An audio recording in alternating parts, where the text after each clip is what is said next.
Well, hello there, collectors. Today is Friday the 13th. Maybe not a good day for us to have another unboxing, but some more stuff came in this week, and I thought maybe you'd like to see what it amounts to. I have no idea what it is. I mean, we may get just a bunch of junk, a bunch of nothing, or even some good stuff, but well, we won't know till we look, so we'll see what we got here. Let me first, as I like to do, gotta cut one of my denobiles. I got a drink here, and we're all set to go.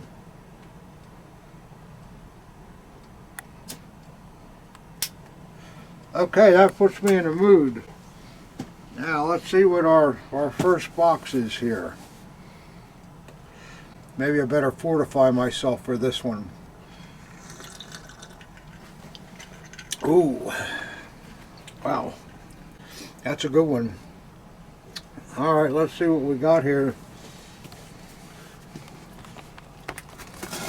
I got a good sharp razor blade, and I know you guys are all hoping I cut myself, but so far not yet.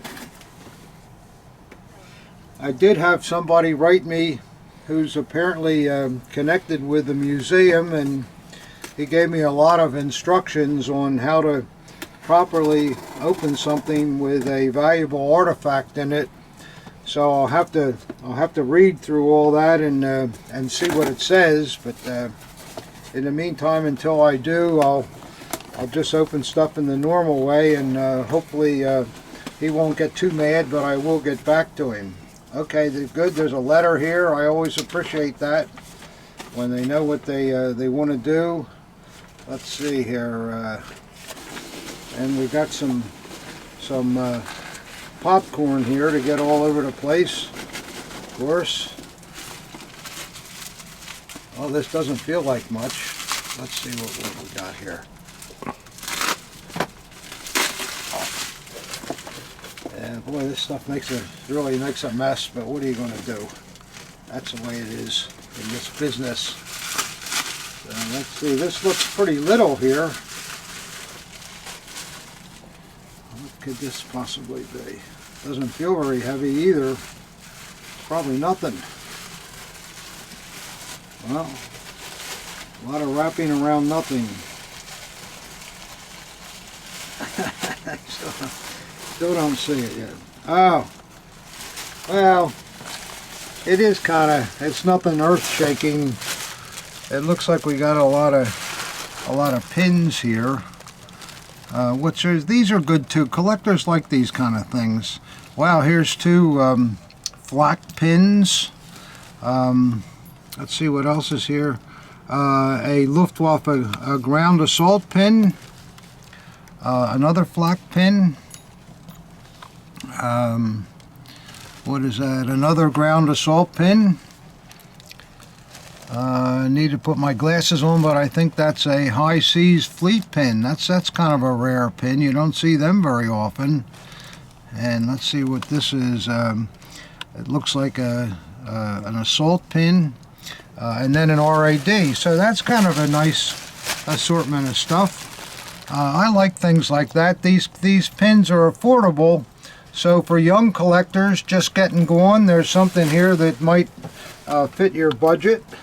So that's a good start. Nothing earth-shaking, but nice to see. So, all right. So that's that. Have another sip. A little strong this time. Let's see what's in the next envelope. Well,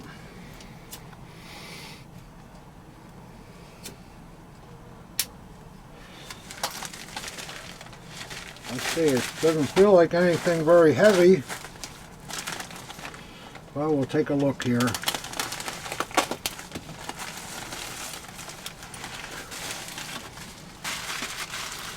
Well, it still doesn't look like anything too fancy.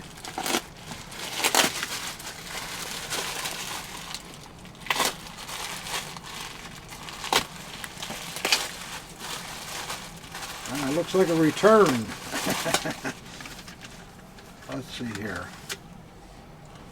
Somebody's sending me a set of army hangers that I guess they bought, and they must not like them. I don't know why. They look okay to me. Well, there's a check in here too, so oh, I see what they're doing. Beg your pardon here, this must be Miss Debbie's fault. We sent him the wrong hangers, and he's sending them back, and he wants the correct hangers. So these are some of the things that happen in this business. All right, sorry to waste your time with that, but that's the kind of stuff that goes on. All right, what are you going to do? Let's see what we have here in the next box. Well, so far, nothing too cool. Hopefully there's something neat in here.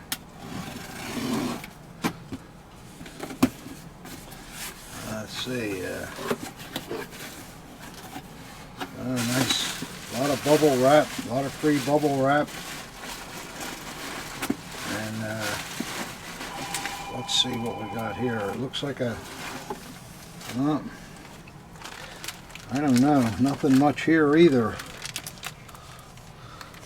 Looks like a couple of post-war scabbards. Yeah, I don't know. Well, I'm wasting your time here, guys. I'm sorry. Like I say, I don't know what's in here. Maybe I should have looked before I started the video. I'm really sorry. All right. Let's try another one. This one looks a little more substantial. Let's see what we got here. Boy, I need a drink after those things. Yeah, we gotta find something that you like better than that stuff. That's not going to get anybody jumping off their chair for joy, I know. But these are the things, you can get an idea what the business is too from the kind of stuff that comes in. Okay, we got a letter here. Let's see what these things are. Well, I like the bags that they're in, I'll say that. So we shall see here what we got here. Oh, wow. Oh, this is a very nice, Imperial piece that's been converted to Third Reich. So we can assume that the man that wore this back in World War I was also in World War II. And we can also see that that's one of those 1938 changeover pommels. So he probably had a ball top on or an Imperial crown, and he substituted it with this changeover pommel in 1938. It also has a nice silver portapee, and I love this. Here's some period repair. You know how the hangers fray here where they catch on the capstan end. This man, the original wearer, carefully wrapped thread all about the repair and made a good substantial thing out of that. Isn't that neat? I've seen that a couple times in the past, but that's really cool. And look at the beautiful scabbard. It's a hand-chased piece. And let's see what the, oh yeah, look at there. We got a real nice Imperial, early WKC marked the mass blade. So this piece goes back to about 1902, 1904, something like that. Very, very nice. I like that a lot. That's a nice dagger, and the grip is also ivory. Let's see what else we have here.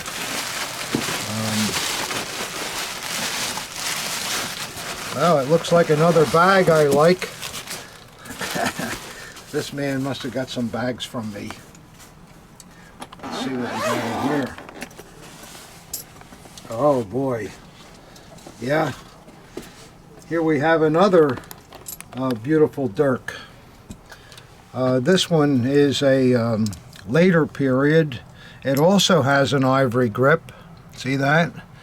And a hand-peened scabbard with a nice portapee that looks original to the piece. Yeah, I like the ivory. I like the pommel. And let's see what. Okay, this one has a nice WKC blade with the sailing ship pattern. We don't see that pattern too often.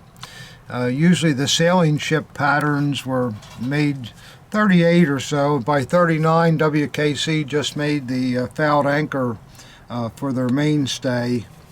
And then the scabbard is very nice too. So they're two pretty nice things. I like them a lot. So there we go. That's a better start from where we were before, which I apologize for. So hopefully it'll get better from here too. We shall see. We'll put these back in their bags for now, along with the letter. And let's see what we got next. Well, we got one of these big boxes here. They always are a challenge. Let's see what's in here. A good sharp new blade in my razor cutter helps too.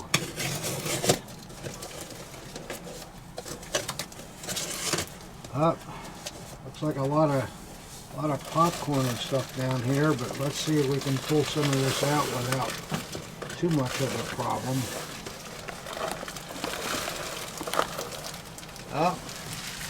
Looks like we got some swords. Let's see, we'll see what this baby is.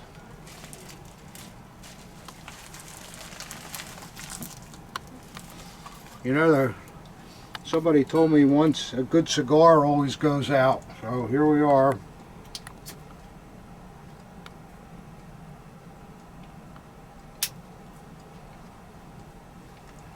You know, there's an old story about cigars that George Burns, you remember George Burns, the comedian, lived to be 100, always smoking a cigar in his act. And believe it or not, the cigars that George Burns smoked during his act were El Productos, which were one of the cheapest cigars you could buy. But the reason for that was that El Productos never went out because they were so cheap, and that's why George liked them. He didn't have to, like me, stop and light the cigar and bore everybody while they're doing that. So just thought I'd tell you that little tidbit. All right, let's see what's in here.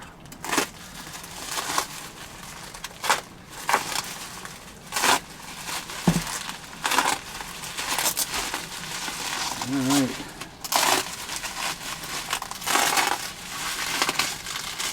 Obviously this is going to be some kind of sword. Let's see what we got here. Oh boy, another set of wrapping paper. And we'll do the best we can to get this out here a little quicker.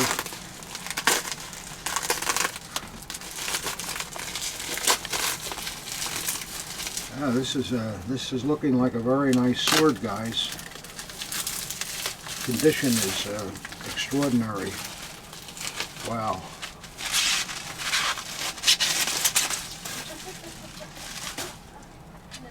Oh boy, look at this. Look at the condition of this.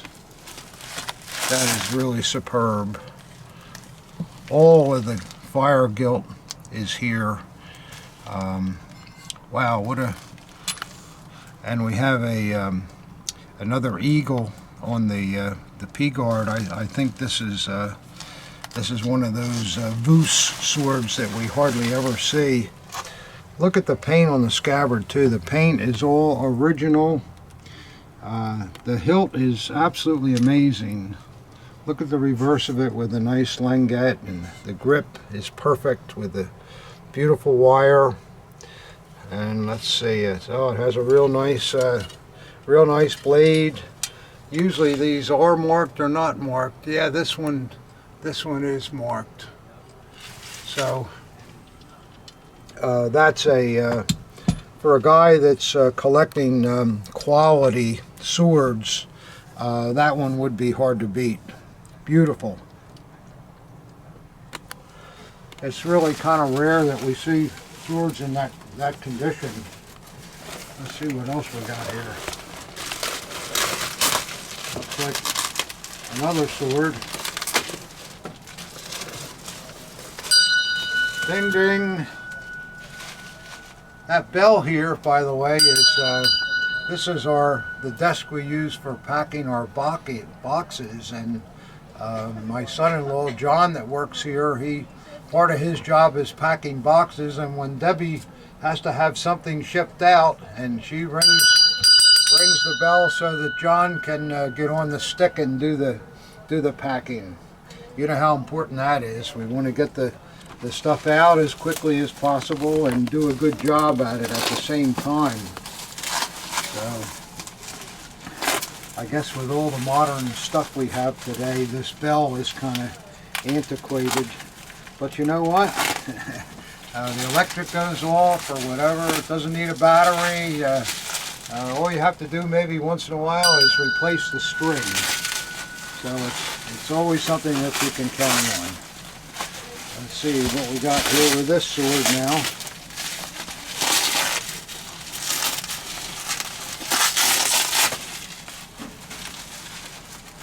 See if we can get to the hilt real quick and get this package off.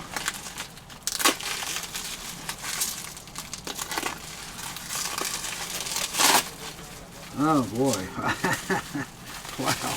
Boy, this guy really knows quality. I'm telling you. Oh, this is another nice sword. Wow. This is I'll get the other sword out of the way, and for you guys that know your Field Marshal series swords, this is the Zeiten model, Z-E-I-T-E-N. And they're rather tough to come by. Of the 9 Field Marshal swords that they made, these are one of the most difficult to find. And what's so great about them is the choice Art Deco design, the flat P-guard. See that? It's flat. It's not turned upward like most of them. And the very interesting leopard head on it. It's kind of an Art Deco look. And the languette is neat, the way the Wehrmacht eagle is vaulted outward, and it has dots all around it that continue around the piece. Beautiful grip. And then on the reverse, we got a little extra here too. The reverse has the original owner's monogram on it. And then also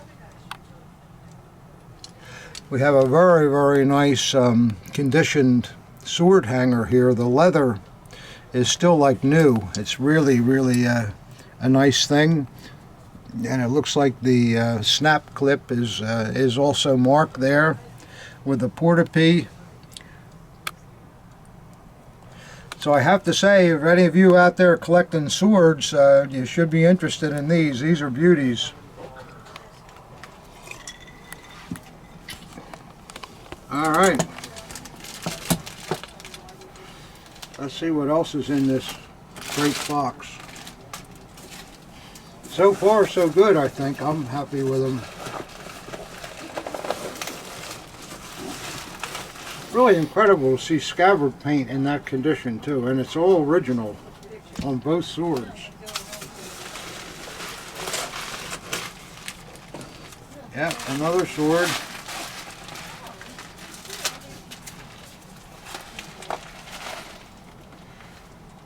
Let's see what we got here.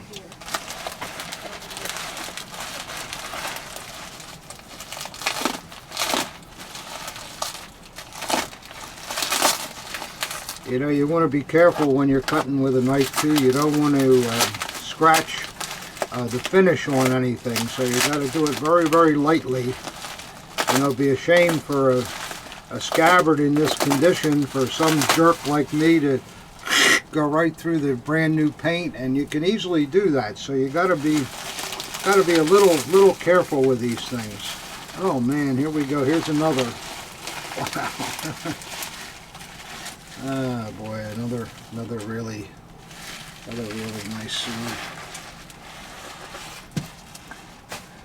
This is another acorn piece. Oh boy, yeah.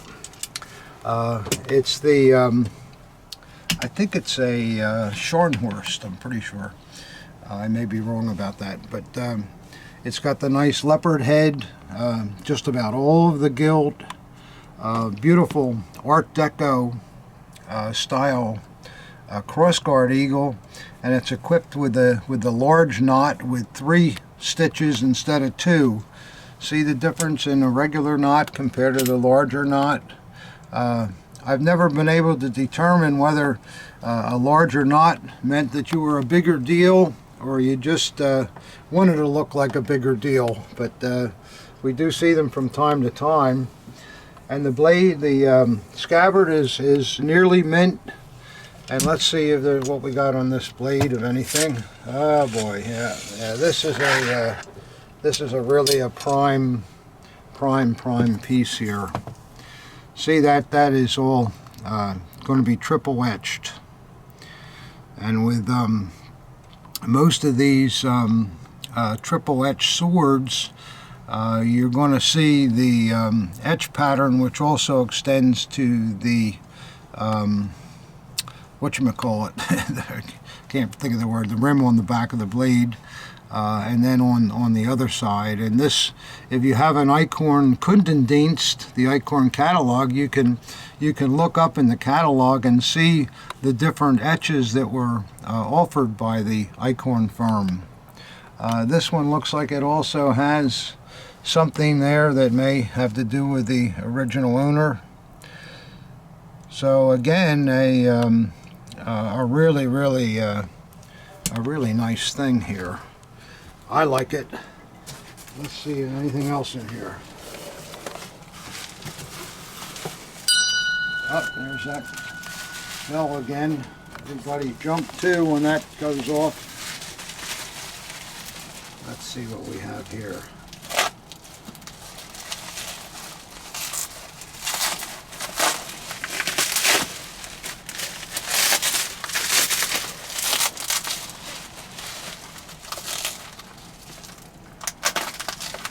A little fiddling here.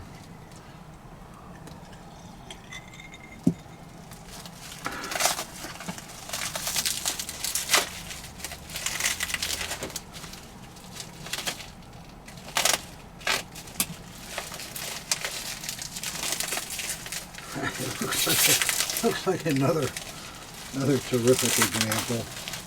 Wow.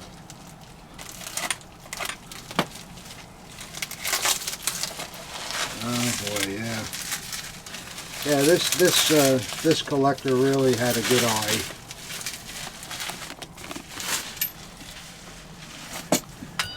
Now what we have here is another beautiful Eichhorn sword.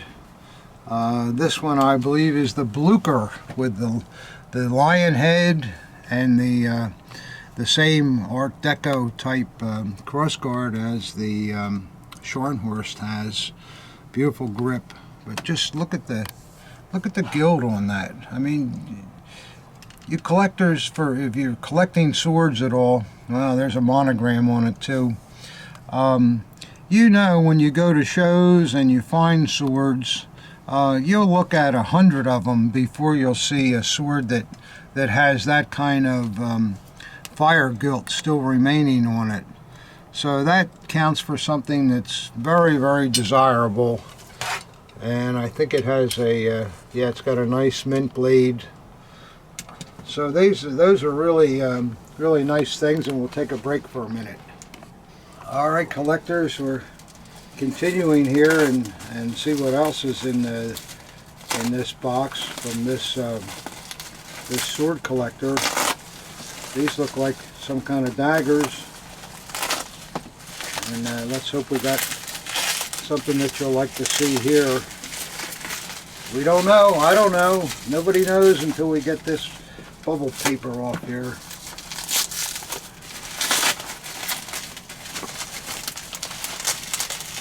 Let's see. I know some collectors have written that they like watching the paper come off more than they do seeing what's in the piece. So I guess to each his own. If you like this suspense here, you're getting plenty of it on this video, I'm afraid. But we're doing the best we can, and you guys are probably just laying in bed watching this thing, or sitting at the bar and having a drink anyhow. So you got some time, I guess. It doesn't take that long. All right, here we go. Oh, it looks like we got some kind of an army dagger here. Well, so far I see it's an acorn in the scabbard backwards. I don't know why people do that, but I see that a lot of times. Beautiful grip. See how it's lighter on the back than it is on the front? You know, that happened because this celluloid is affected by the light and turns color. And it's got a good portapee on it, but that tie doesn't look original to me. We'll probably retie that. In fact, while I'm at it here, why don't I show you how this is done, if I can, because a lot of guys ask me, you know, how the heck do you tie these knots? They're not, an army knot is not difficult to tie at all. So we'll put this first. We'll put the loop around the top, you know, just like that. It's pretty simple. And then you come down over the cross guard and loop it around just like this. See, easy. And then bring it down and over the cross guard just like that. And then according to the Army instruction manual, the knot is supposed to just go through here. I lower this so I can get the knot through. And I'll put this back up. And then once we do that, you just tighten everything up with your fingers as tight as you can. See, and make sure that the cord is all going in the same direction and not twisted. And then when you're all done, voila, and you can see this is how it was originally tied, because see the tiny fray there? That's from hitting the cross guard. So we know that we did this one correctly. So that's pretty easy, isn't it, guys? It's not hard. Once you've done it a few times, it's pretty easy. The hard ones are the Navy knots, and maybe I'll try to show you how to tie one of those too. You will see a lot of Army knots where the ball goes through this portion of the loop and hangs down from here, but that's not the regulation. This is how the knot is shown in Army regulations. I also noticed that the slide is missing here, but it's no big deal. Let's see what the blade looks like. Oh boy, what a super blade. Absolutely stone mint, as bright as the day it was made. Look at that. That is really nice. And I hope we see an acorn on the back, or we're in trouble. Ah yes, there we go, just what we want to see. And then the perfect acorn scabbard. For this vintage acorn dagger, you like to see this thick throat like this, and these type of bands. And then usually, almost always, acorn will have a screw in the center on the reverse to hold the throat in. So this is what I would call really a mint piece. Hasn't been cleaned in a lot of years. Very, very nice. Now, if you're a new collector, this is the kind of thing that that you can start out with. They don't cost the end of the world. They're not cheap, but somewhere around $1100 or $1200 you can pick up a nice acorn in that kind of condition. So that's worth doing. So that's nice. I like that dagger. I hope you liked it too. I'll show you a couple others, whatever else is here. Yeah, see now this, I don't really know this man, but I'll tell you one thing, he only bought the best. From what you've seen here, I'm sure you would agree. I mean, this is a guy that, whoops, there, it was the best. Oh boy, I hope that wasn't the, oh no, that's all right, everything's fine. It's always, I tell people, try to buy the best condition that you can afford, because you know when you want to sell it 20 years later, or when you retire, or maybe God forbid your estate's selling it, when they get a dagger out and it's in that kind of condition, you're not only going to get the best kind of money for it, but usually collectors will be standing in line to buy them too. Who doesn't want something that's in superb condition?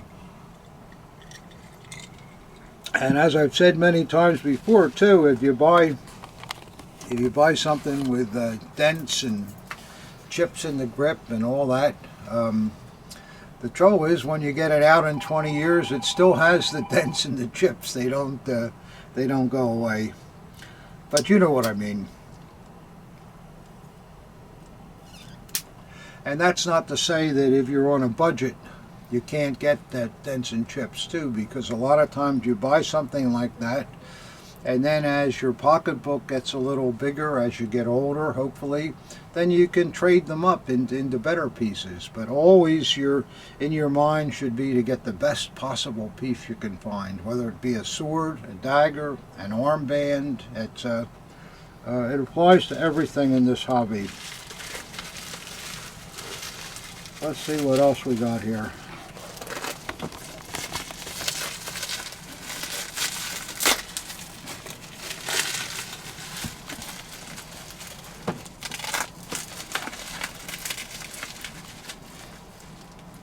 You know, I'll tell you another little story I was just thinking about the other day, laughing. A number of years ago, a collector was collecting Hitler Youth uniforms, and he asked me if I could find a full-size child's mannequin that he could use to put his uniform on. So I was at a show in Cincinnati, and lo and behold, there was the perfect, like a 10-year, 12-year-old boy mannequin. And so I thought, well, this fellow will love this, and I bought it. And at the time, I had a nice Jaguar. I loved it, and the Jaguar was equipped with one of those old CB tuners where you could listen to what all the truckers were saying, you know, while you're riding along. And I used to love to listen to that stuff because, you know, hours and hours on these turnpikes and highways, you need something for a little excitement. And so I've got this mannequin in the back seat of my Jaguar.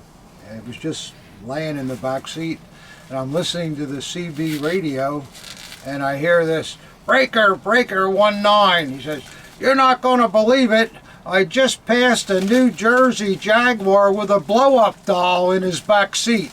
And man, I hope you know what a blow-up doll is. You probably remember those things, but I mean, it just stuff like that. Just it really cracks you up.